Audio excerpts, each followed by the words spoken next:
కడప జిల్లాలోని ఒంటిమిట్ట, పులివెందుల జెడ్పీటీసీ ఉప ఎన్నికలకు రేపు పోలింగ్ జరగనుంది.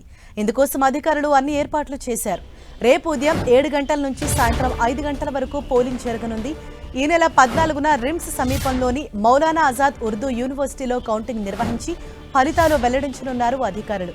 ఈ ఎన్నికలను బ్యాలెట్ ద్వారా నిర్వహించేందుకు ఎన్నికల సంఘం సిద్ధమైంది. ఉప ఎన్నికల నేపథ్యంలో పోలీసులు భారీ బందోబస్తు ఏర్పాటు చేశారు.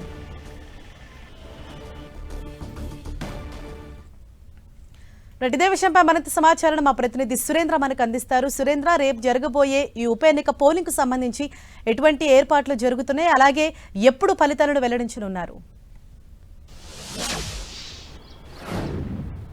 హర్ష, ఎంతో ఉత్కంఠభరితంగా మారినటువంటి కడప జిల్లాలో ఉన్న 2 జెడ్పీటీసీ స్థానాలకు ఉప ఎన్నికలు రేపు పోలింగ్ జరగబోతోంది.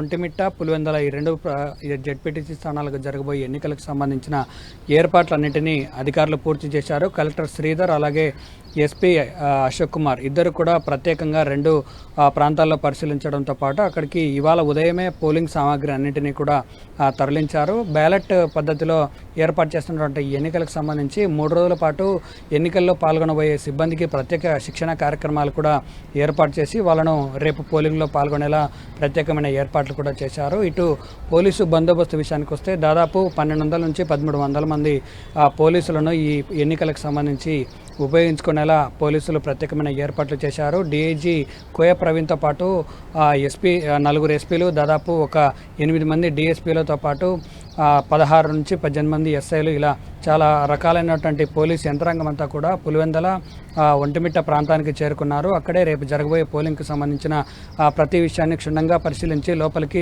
వెహికల్స్ను కూడా అలో చేస్తున్నటువంటి పరిస్థితి కనిపిస్తూ ఉంది. ఇక పోలింగ్కు బ్యాలెట్ ద్వారా ఉపయోగిస్తున్నారు కాబట్టి బ్యాలెట్ పత్రాలు అలాగే పోలింగ్కు ఉపయోగించే సామాగ్రిని 1కి 2 సార్లు పరిశీలించి పోలింగ్ సిబ్బంది లోపలికి ఓటర్లను అలో చేసే విధంగా ప్లానింగ్ జరిగింది. ఓటర్ స్లిప్పులు కూడా పులివెందుల ప్రాంతంలో 10,606 మంది ఓటర్లు ఉన్నారు. ఒంటిమిట్టలో 24,600 మంది ఓటర్లకు సంబంధించినటువంటి ఓటింగ్ స్లిప్పులు కూడా వారికి ఇప్పటికీ అందజేసినటువంటి పరిస్థితి ఉంది. వాళ్ళందరూ కూడా స్వేచ్ఛాయుత వాతావరణంలో రేపు ఉదయం 7 గంటలకు ప్రారంభమయ్యే ఓటింగ్లో స్వేచ్ఛగా పాల్గొనడానికి అధికారులు అయితే పూర్తిస్థాయి స్వేచ్ఛాయుత వాతావరణాన్ని కల్పించి పోలింగ్ పాల్గొనడానికి ప్రతి ఒక్కరికి అవగాహన కార్యక్రమాలు కూడా చేశారు. అలాగే ఈరోజు మాత్రము రేపటి పోలింగ్కు రాబోయే ప్రతి ఒక్కరిని కూడా ఇటు వైసీపీ, టీడీపీ అందరూ కూడా ఆ ఓటర్ స్లిప్పులు పరిశీలించి ఏ పోలింగ్ కేంద్రాలలో వాళ్ళకు ఓట్లు ఉన్నాయి అనే విషయాన్ని గుర్తు చేసే ప్రక్రియ ఒకవైపు కొనసాగుతోంది. రేపు పోలింగ్కు వచ్చేటువంటి ప్రతి వ్యక్తి కూడా ఓటర్ స్లిప్ తీసుకొని ఓటింగ్కు పాల్గొనాలని చెప్పి అధికారుల ద్వారా ఆదేశాలు, సందేశాలు కూడా వెళ్ళాయి. Thank you Surendra.